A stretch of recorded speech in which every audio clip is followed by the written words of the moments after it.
የፌዴራል ጠቅላይ ፍርድ ቤት ሰበር ሰሚ ችሎት በከተማ ቦታ ይገባኛል ክርክሮች ላይ ለዓመታት የቆየውን የሕግ ትርጓሜ የሚቀይር አዲስና አስገዳጅ ውሳኔ አሳልፏል። ይህ ውሳኔ በከተማ ውስጥ በሚገኙ ቦታዎች ላይ የሚነሱ የይዞታ መብት ክርክሮች ከዚህ በኋላ ያለምንም የጊዜ ገደብ ሊቀርቡ እንደማይችሉ በግልጽ አስቀምጧል። ችሎቱ በ7 ዳኞች ያየውን ይህንን ጉዳይ እንደ መነሻ በመጠቀም ቀደም ሲል የነበሩ ተቃራኒ የሕግ ትርጉሞችን በመሻር ወጥነት ያለው አሰራር ዘርግቷል። ከዚህ በፊት በከተማ ቦታዎች ላይ የሚቀርቡ የክርክር ክሶች እንደ ዘላለማዊ መብት ይታዩ ስለነበር ሰዎች ከበርካታ አስርት ዓመታት በኋላ እንኳ ክስ ማቅረብ ይችሉ ነበር። አሁን ግን ይህ አሰራር በይፋ ማብቃቱንና አዲሱ የሕግ ትርጓሜ በአገሪቱ በሚገኙ ሁሉም ፍርድ ቤቶች ተፈጻሚ እንደሚሆን ተገልጿል። ይህ የፍርድ ቤቱ ውሳኔ ለከተማ መሬት አስተዳደር መረጋጋትና ለፍትህ ስርዓቱ ውጤታማነት ትልቅ አስተዋጽኦ ይኖረዋል ተብሎ ይጠበቃል። የሕግ ባለሙያዎች እንደሚናገሩት ከሆነ ይህ ውሳኔ የዜጎችን ንብረት ደህንነት ከማረጋገጥ ባሻገር በመሬት ይዞታ ላይ የሚደረጉ አላግባብ የሆኑ ክሶችን ለመግታት ያስችላል። የፌዴራል ጠቅላይ ፍርድ ቤት ሰበር ሰሚ ችሎት ይህንን ውሳኔ የሰጠበት ዋነኛ ምክንያት በከተማ ቦታ ይዞታና በገጠር መሬት ይዞታ መካከል የነበረውን የሕግ አተገባበር ልዩነት ለማስተካከል ነው። ቀደም ባሉት ጊዜያት የገጠር መሬት ክርክሮች በ10 ዓመት የይርጋ ጊዜ እንዲገደቡ ይደረግ የነበረ ቢሆንም በከተማ ቦታ ላይ የሚቀርቡ ክሶች ግን ከማንኛውም የጊዜ ገደብ ነፃ ነበሩ።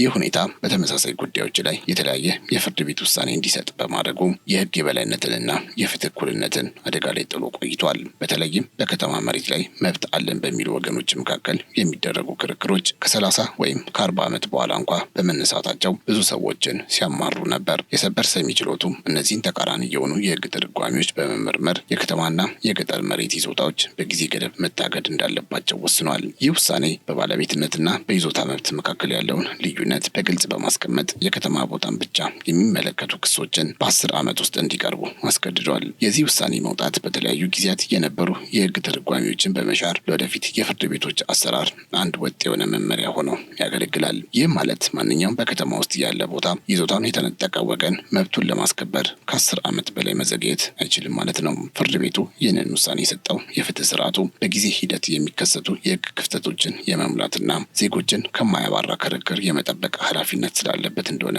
ተጠቁሟል። አዲሱ ሕግ በግልጽ እንደሚያመለክተው በከተማ ውስጥ የሚገኝ የቦታ ይዞታን አስመልክቶ ክስ የሚያቀርብ ማንኛውም ሰው የይዞታ መብቱ እንደተጣሰ ካወቀበት ቀን ጀምሮ በ10 ዓመት ውስጥ ክሱን ማቅረብ ይኖርበታል። ይህ የ10 ዓመት የይርጋ ጊዜ የከተማ ቦታን እንደ ሌሎች ንብረቶች በጊዜ ገደብ ውስጥ መከራከር እንዳለበት የሚያረጋግጥ ሲሆን ለወደፊት የሚመጡ ክርክሮችን ለመቀነስ ያለመ ነው። ፍርድ ቤቱ የባለቤትነት መብትን ከይዞታ መብት በመለየቱ በቤት ባለቤትነት ላይ የሚቀርቡ ክሶች ከዚህ የይርጋ ገደብ ነፃ መሆናቸውን በግልጽ አስታውቋል። ይህ ማለት አንድ ሰው በራሱ ቤት ላይ ያለው የባለቤትነት መብት አሁንም እንደ ጥንቱ በማንኛውም ጊዜ ሊከራከርበት የሚችል ሲሆን የቦታው ጉዳይ ግን ከ10 ዓመት በላይ በይርጋ ይታገዳል። ይህ ልዩነት የከተማ መሬትን አስተዳደር የበለጠ ግልጽ በማድረግ የመንግስትንና የሕዝብን መሬት መብት ለመጠበቅ የሚያስችል ጠንካራ ማዕቀፍ ፈጥሯል። አዲሱ ውሳኔ የከተማ መሬት በየጊዜው በልማትና በፕላን ስር የሚወድቅ በመሆኑ የይዞታው ሁኔታ በአጭር ጊዜ ውስጥ መረጋገጥ አለበት የሚል መርህ ይከተላል። በመሆኑም በከተማ ቦታ ላይ የሚቀርቡ የይዞታ መመለሻ ክሶች ይህንን የ10 ዓመት ገደብ በማለፋቸው ምክንያት በይርጋ እንዲታገዱ ተወስኗል።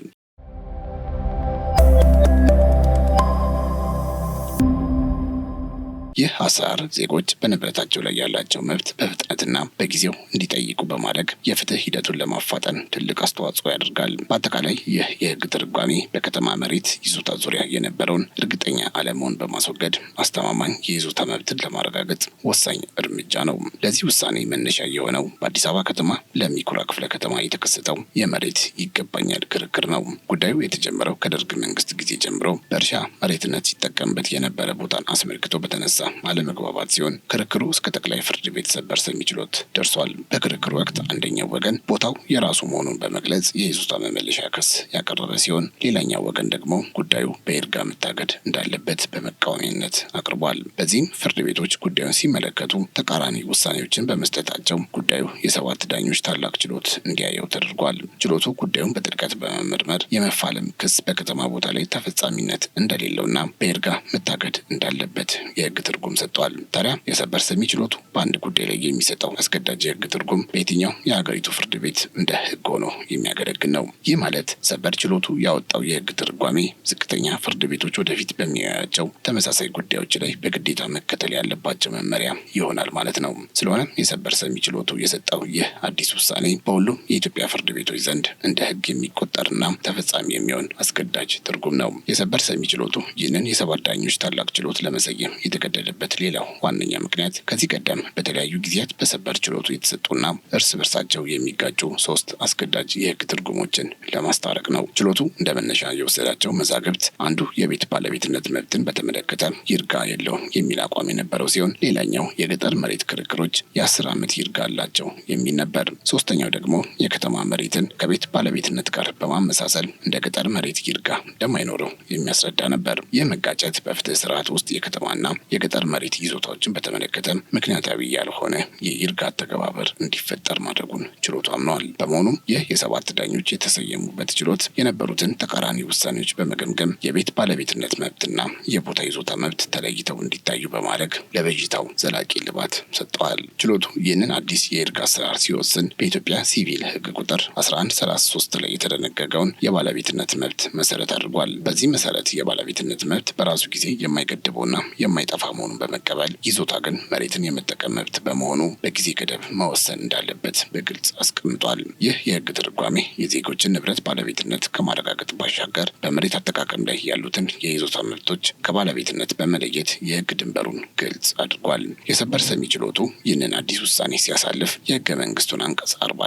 ሌሎች ተያያዥ የሊዝ ህጎችን መሰረት በማድረግ ነው። የኢትዮጵያ ህገ መንግስት መሬት የህዝብና የመንግስት መሆኑን በማረጋገጡ ዜጎች በመሬት ላይ ያላቸው የይዞታ መብት የመጠቀም ብቻ መሆኑን ፍርድ ቤቱ አጽንኦት ሰጥቷል። ይህ መርህ በከተማ ውስጥ በሚገኙ ቦታዎች ላይ ለሚቀርቡ የይዞታ ክርክሮች የ10 ዓመት የይርጋ ጊዜ መተግበሩን ለህገ መንግስቱ ዓላማ ተገቢ አድርገዋል። በዚሁ መሰረት የመሬት ይዞታን ለዘላለም ክርክር ክፍት መተው የከተማ ልማትንና የመንግስትን አስተዳደር የሚያስተጓጉል በመሆኑ ውሳኔው የኢኮኖሚና አስተዳደራዊ ጥቅምን ያገናዘበ ነው ተብሏል። ፍርድ ቤቱ የከተማ መሬት በየጊዜው በፕላንና በልማት የሚለወጥ መሆኑን በመገንዘብ የይዞታ መብትን በአጭር ጊዜ ውስጥ መለየት ለከተማ እድገት ወሳኝ መሆኑን አስቀምጧል። በተጨማሪም ውሳኔው በከተማ መሬት ላይ ለሚደረጉ የባለቤትነትና የይዞታ መብቶች ልዩነት አድርጓል። ይህም ዜጎች በቤታቸው ላይ ያላቸውን መብት ሙሉ በሙሉ ይጠብቃል። በአጠቃላይ የሰበር ሰሚ ችሎቱ ውሳኔ የህገ መንግስቱን መሰረታዊ ዓላማ በመከተል የመሬት ይዞታን በህግ በተቀመጠው ገደብ ውስጥ እንዲተዳደር ያደርጋል። ይህ ውሳኔ በህግ ባለሙያዎች ዘንድ ሲወያዩበት የቆዩትን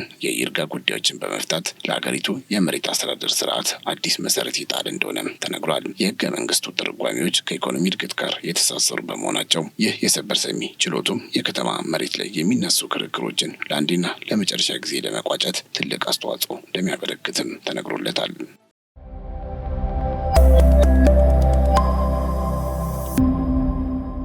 ከዚህ ባሻገር አሁን ያለው የሰበር ሰሚ ችሎት ውሳኔ የመጨረሻ ቢሆንም በህገ መንግስት አጣሪ ጉባኤ በኩል ሊታይ ይችላል የሚሉ አስተያየቶችም እየተሰሙ ነው። አንዳንድ ተከራካሪዎች የሰባት ዳኞቹ ውሳኔ የህገ መንግስት መብትን ይጥሳል ብለው ካመኑ ጉዳዩን ወደ ህገ መንግስት አጣሪ ጉባኤ ሊወስዱት ይችላሉ። ይህ አካሄድ የውሳኔውን የመጨረሻነትና የህጋዊነት ሂደት በሌላ መድረክ ለመፈተሽ እድል ይሰጣል። ሆኖም የሰበር ሰሚ ችሎቱ ውሳኔ በአሁኑ ወቅት የህግ ማዕቀፍ በመሆኑ ሁሉም ተከራካሪዎች እንደ መመሪያ ሊጠቀሙት ይገባል። የህግ ባለሙያዎች እንደሚጠቁሙት እንዲህ ያለው የህግ ትርጉም መታየት ለህግ ልማት አስፈላጊ ቢሆንም የህግ የበላይነትን በጠበቀ መልኩ ግን መሆን አለበት። የህገ መንግስት አጣሪ ጉባኤ ጉዳዩን ካየው አዲስ የህግ ትርጉም ወይም ማብራሪያ ሊሰጥበት ይችላል። ይህ ደግሞ የውሳኔውን ይዘት ሊያጠነክር ወይም ሊያስተካክለው የሚችልበት እድል አለው። እስካሁን ድረስ ግን ውሳኔው የከተማ መሬት ክርክርን ለማስተዳደር ቁልፍ የህግ ምንጭ ሆኖ የሚቀጥል ነው። በመሆኑም ተከራካሪዎችና የህግ ባለሙያዎች ውሳኔውን እንደ ህጋዊ መመዘኛ በመጠቀም ፍትህ መጠየቃቸው መቀጠል እንደሚኖርባቸው ተመላክቷል። የህግ ባለሙያዎች ለውሳኔው የሚሰጡት ምላሽና የክርክር መንገዶች ወደፊት የህግ አተገባበር ላይ ትልቅ ተጽዕኖ ይኖራቸዋል። በአጠቃላይ የሰበር ሰሚ ውሳኔ በራሱ የተሟላ ባይሆንም የመሬት ይገባኛል ክርክሮችን ለመቆጣጠር የሚያስችል ጠንካራ መነሻ ግን ነው። ማንኛውም የህግ ለውጥ በሂደት እንደሚዳበር ሁሉ ይህ ውሳኔ በህግ ባለሙያዎች ትችትና በማጣሪያ ጉባኤ እይታ ሊሻሻል ይችላል። ታዲያ ይህ አዲስ የሰበሩ ውሳኔ ለሁሉም የህብረተሰብ ክፍሎች ትልቅ መልእክት አለው። በመጀመሪያ የከተማ መሬት ይዞታ ያለው ማንኛውም ሰው የንብረቱን ህጋዊ መረጃዎችና ማስረጃዎች በአግባቡ መያዝ እንዳለባቸው ያስታውሳል። በሁለተኛ ደረጃ በይዞታ ላይ አለመግባባት ካለ ጉዳዩን በወቅቱ ለህግ ማቅረብ አስፈላጊ መሆኑን ያሳያል። የ10 ዓመት የጊዜ ገደብ መተግበሩ ለዘገየ ጥያቄ ተቀባይነት እንደሌለው በግልጽ አስቀምጧል። ስለሆነም ሰዎች መብታቸውን ለማስከበር በግድየለሽነት ሳይሆን በንቃት መንቀሳቀስ እንደሚኖርባቸው ተነግሯል። የህግ ባለሙያዎች ይህንን ውሳኔ ለደንበኞቻቸው በማስረዳት ረገድም የላቀ ሚና መጫወት አለባቸው። የፍትህ ተቋማትም ይህንን ውሳኔ በተግባር በመዋል የፍትህ አሰጣጥ ሂደቱን ማፋጠን ይኖርባቸዋል። በአጠቃላይ ይህ ውሳኔ የከተማ መሬቱን ለመቆጣጠርና የህግ የበላይነትን ለማረጋገጥ ወሳኝ እርምጃ ነው ማለት ይቻላል። የህግ ባለሙያዎች ይህንን ውሳኔ እንደ መሳሪያ በመጠቀም ለደንበኞቻቸው ትክክለኛ የህግ ድጋፍ ማድረግ እንዳለባቸው ተጠቁሟል። የዜጎች መብትና የመንግስት መሬት አስተዳደር በህግ በተቀመጠው መስፈርት መመራት አለበት።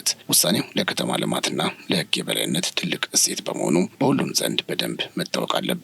በመሆኑ የመሬት ይዞታን የተመለከቱ አለመግባባቶች በአጭር ጊዜና በህጋዊ መንገድ እንዲፈቱ ይህ ውሳኔ ትልቅ እድል ይፈጥራል። በጥቅሉ የፌዴራል ጠቅላይ ፍርድ ቤት ሰበር ሰሚ ችሎት በ7 ዳኞች ያስተላለፈው ይህ አስገዳጅ ውሳኔ በከተማ ቦታ ይዞታ ክርክሮች ላይ የነበረውን ብዥታና የአተገባበር አለመጣጣም የፈታ ታሪካዊ እርምጃ ነው ማለት ይቻላል። ቀደም ሲል በከተማ መሬት ላይ የሚነሱ ጥያቄዎች ያለምንም የጊዜ ገደብ ለዓመታት ሊቀርቡ መቻላቸው ለፍትህ እጦትና ለዘላቂ የይዞታ አለመረጋጋት ምክንያት ሆኖ ቆይቷል። አሁን ግን ፍርድ ቤቱ የባለቤትነት መብትን ከይዞታ መብት በመለየት በከተማ ቦታ ላይ የሚቀርቡ የይዞታ መመለሻ ክሶች መብቱ እንደተጣሰ ከታወቀበት ቀን ጀምሮ በ10 ዓመት የይርጋ ጊዜ ውስጥ ብቻ መቅረብ እንዳለባቸው ወስኗል። ይህ አሰራር የከተማ መሬትን ከገጠር መሬት አስተዳደር ጋር በማጣጣም ወጥነት ያለውና በሁሉም የሀገሪቱ ፍርድ ቤቶች ተፈጻሚ የሚሆን የህግ መመሪያ ሆኖ እንዲያገለግል ተደርጓል። በሌላ በኩል ይህ ውሳኔ ዜጎች በንብረታቸው ላይ ያላቸው መብት በንቃትና በወቅቱ እንዲያስከብሩ የሚያሳስብ ከመሆኑም በላይ የከተማ ልማትንና